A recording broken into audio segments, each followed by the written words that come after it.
Assalamu Alaikum, everyone, and welcome back to ABC English, the podcast where we learn English together through real conversations, interesting topics, and thoughtful discussions that help you improve your listening, vocabulary, and confidence in speaking English. Wa alaikum assalam, everyone. We are very happy that you are here with us again today. Whether you are listening while studying, walking, relaxing at home, or practicing your English pronunciation, we truly appreciate your time. Yes, thank you so much for joining us. And before we begin, if you enjoy learning English with our conversations, don't forget to like the video, subscribe to the channel, and share it with your friends who are also learning English. Exactly. Your support helps our channel grow, and it also helps more learners around the world discover ABC English. So, Husna, today's topic is very interesting, and it is also something that many people around the world see but may not fully understand. Yes, that's right. Today, we are going to talk about something that is often connected with Islam: the dome, the minarets, the crescent moon, and the star.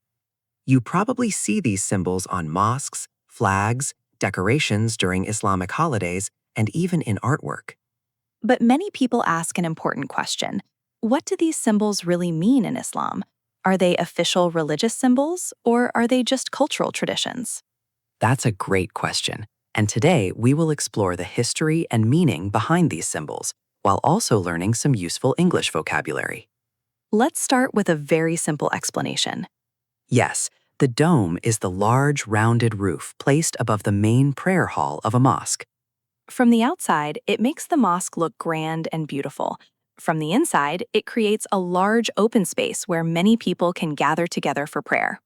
But here's an important point that many people don't know. The dome is not a religious requirement in Islam. Yes, that's a very important idea. A mosque does not need a dome to be a real mosque. In fact, the earliest mosques during the time of Prophet Muhammad were extremely simple. One famous example is Al-Masjid an-Nabawi, which is the mosque built in Medina when the Prophet and his companions lived there. At the beginning, that mosque did not have a dome at all. It was built using very simple materials like mud bricks, palm tree trunks, palm leaves for the roof. The roof was flat and the building was simple because the main purpose of a mosque is prayer, community, and worship, not architectural beauty. So if someone built a mosque today with no dome at all, it would still be completely valid. Exactly. So now the question is, if early mosques didn't have domes, why do so many mosques today have them? Great question. Domes became popular later when Islamic civilization grew and interacted with other cultures and architectural traditions. During large Muslim empires, especially the Ottoman Empire, mosque architecture became more advanced and artistic. Muslim architects were inspired by earlier buildings with domes, especially in cities that had Roman or Byzantine architecture. One very famous building that influenced mosque design is Hagia Sophia. It has a massive dome, and its architectural style inspired many later mosques in the Ottoman world. Now let's talk about the practical reasons why domes are useful in mosques. The first reason is space. A dome allows architects to create a large open hall without many columns. That means hundreds or even thousands of worshippers can pray together in one open space. Another reason is acoustics, which means how sound travels inside a building. Because a dome is curved, it helps sound move clearly across the room. So when the imam leads the prayer or gives a sermon, people in the mosque can hear him more easily. Some domes include windows around their base. These windows allow natural sunlight to enter the mosque and also help with air circulation. This makes the prayer hall brighter and more comfortable. Architecturally, domes are also very strong. The curved structure spreads the weight evenly, which helps large buildings remain stable and durable. Even though the dome is not a religious symbol required by Islam, some people see symbolic meanings in its design. For example, the dome's round shape sometimes represents the sky or the heavens. Others say the large open space under the dome reminds people of unity because Muslims stand together in prayer. But it's important to remember that these meanings are interpretations, not official teachings in the Quran. Many famous mosques around the world are known for their beautiful domes. One example is Dome of the Rock, which has one of the most recognizable domes in the world. Another famous mosque is Sultan Ahmed Mosque, also known as the Blue Mosque. These domes became iconic parts of Islamic architecture and influenced mosque design in many countries. So let's summarize the most important idea for today. A dome is an architectural feature, not a religious requirement in Islam. Mosques during the time of Prophet Muhammad did not originally have domes. Domes became popular later because they are beautiful, strong, and practical for large buildings. But the true purpose of a mosque is not its shape or design. The true purpose is prayer, worship, and bringing the community together. Now, we are going to talk about minarets. Yes, many people have seen a mosque before, and one of the most noticeable parts of a mosque is the minaret. Exactly. A minaret is the tall tower that is usually attached to a mosque. Sometimes a mosque has one minaret, sometimes two, and sometimes even more. But many English learners might see a minaret and wonder, what is it exactly? What is its purpose? Why is it important? Yes, and that's what we will explore today. We will explain the meaning of minarets, their history, and how people talk about them in English. This topic is useful because if you travel, read books, watch documentaries, or talk about architecture, religion, or culture, you might hear the word minaret. So now the question is, what exactly is a minaret? Good question. A minaret is a tall tower built next to or as part of a mosque. Traditionally, it is the place where the call to prayer, also known as the adhan, is announced. That's right. In the past, before loudspeakers existed, a person called the muezzin would climb to the top of the minaret. Yes, and from the top of that tower, the muezzin would call out the adhan so people in the surrounding area could hear that it was time for prayer. So the minaret was not only decorative, it had a practical purpose. Exactly. The height of the tower helped the voice travel farther across the city or village. Today, of course, many mosques use speakers, so the muezzin does not always climb the tower anymore. Yes, technology has changed things a little. But the minaret is still built in many mosques because it has historical and symbolic meaning. That's true. In many cultures, the minaret represents a place of prayer and community. It also helps people recognize a mosque from far away. Yes, if you are walking in a city and you see a tall, slender tower next to a building, you might immediately think, ah, that must be a mosque. Exactly. It's like a visual symbol. Another interesting thing is that minarets come in many different styles depending on the country. Yes. For example, in some places the minarets are very thin and tall, while in other places they are shorter and wider. Some are round, some are square, and some have beautiful balconies. Architecture can be very creative. Definitely. And when people study architecture or history, they often talk about how minarets developed over time. So today, we learned that the minaret is not just a tower. It has history, function, and cultural meaning. Exactly. And this is a good example of how learning vocabulary also helps us understand the world better. Now let's talk about the crescent moon and the star, which many people believe are symbols of Islam. Yes, you often see the crescent moon and star on flags, mosque decorations, and during Islamic celebrations. But many people ask an important question. Are the crescent moon and star official symbols of Islam? That's a very good question, and today we will explain it clearly. First, let's understand what a crescent moon actually is. A crescent moon is the thin, curved shape of the moon that appears shortly after the new moon. It looks like a small curved line or a smile in the sky. This shape usually appears at the beginning of a new lunar month. Now, here is where the crescent moon becomes important in Islamic life. Islam follows a lunar calendar, which means the calendar is based on the cycles of the moon. Each Islamic month begins when people see the new crescent moon in the sky. For example, Muslims around the world look for the crescent moon to determine the beginning of Ramadan. And when the next crescent moon appears, it signals the celebration of Eid al-Fitr. So the crescent moon plays an important role in marking time and religious events. Now, this is a very important point.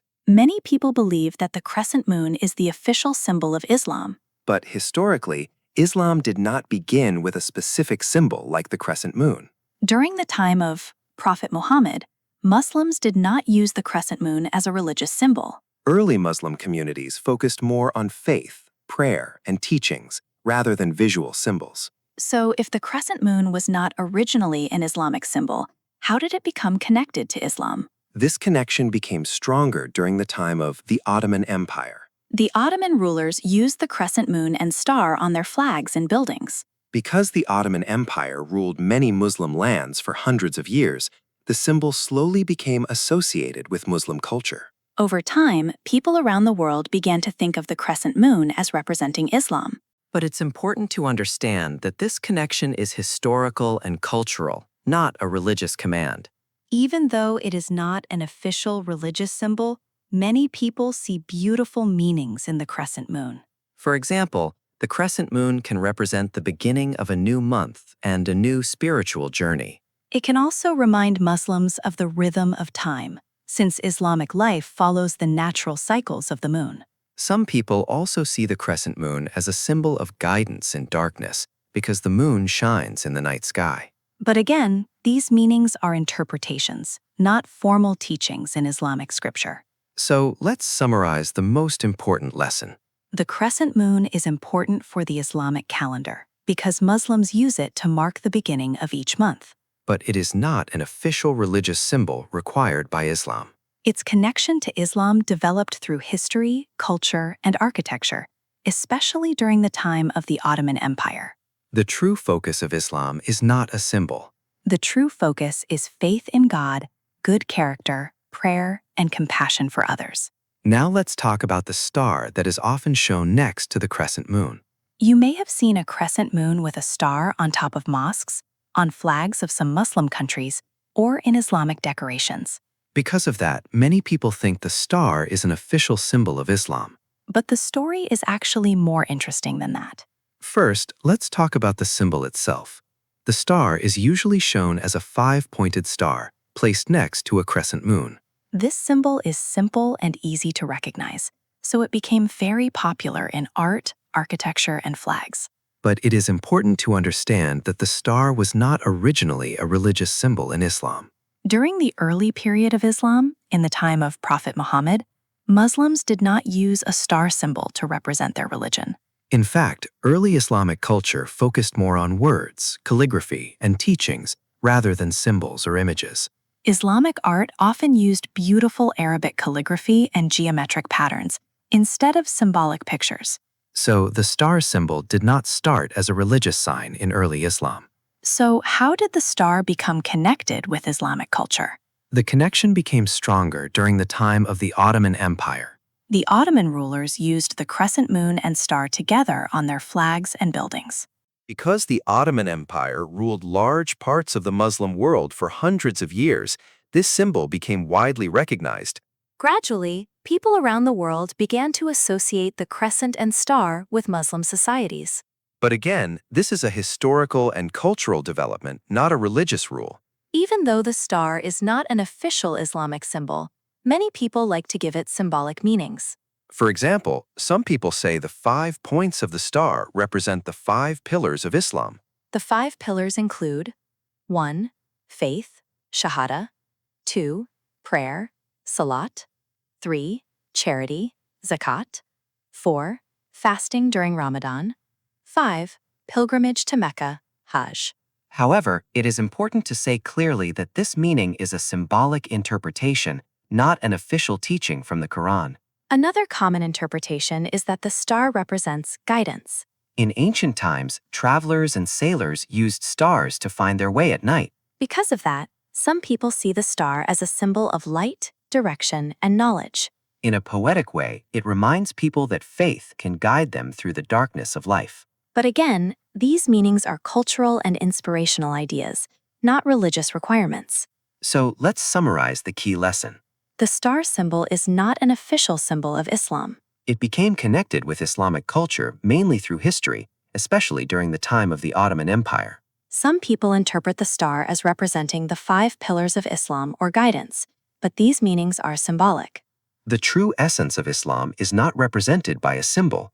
It is represented by faith, good character, prayer, compassion, and devotion to God. So, Effendi, if the dome, minarets, crescent moon, and star are not official symbols of Islam, what truly represents Islam? That is a very thoughtful question. I try. The true foundation of Islam is not a symbol or a shape. It is the belief in one God, known as Allah, and the teachings of the Quran.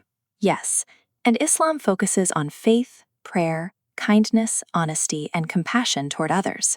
In fact, the most recognized phrase in Islam is the declaration of faith called the Shahada, which expresses belief in one God and the message of Prophet Muhammad. So while architectural designs and cultural symbols may be beautiful and meaningful, the heart of Islam is really about belief, character, and actions. Before we finish, let's review some useful English words from today's discussion. Dome, the round roof on top of many large buildings. Minaret, the tall tower that is usually attached to a mosque. Crescent, the curved shape of the moon when it first appears. Symbol, an image that represents an idea or belief. Architecture, the design and structure of buildings. Tradition, a practice passed down through generations. These are great words to practice if you want to talk about culture, religion, or history in English. Thank you so much for spending your time learning English with us today. We hope this conversation helped you understand both the topic and some useful English expressions. If you enjoyed this episode, please like the video, subscribe to ABC English, and share it with a friend who is learning English. And don't forget to practice speaking English every day, even if it's just a few minutes. Learning a language is a journey, and we are very happy to walk that journey with you. Thank you for listening. Take care, keep learning, and we will see you in the next episode of ABC English. Bye, everyone.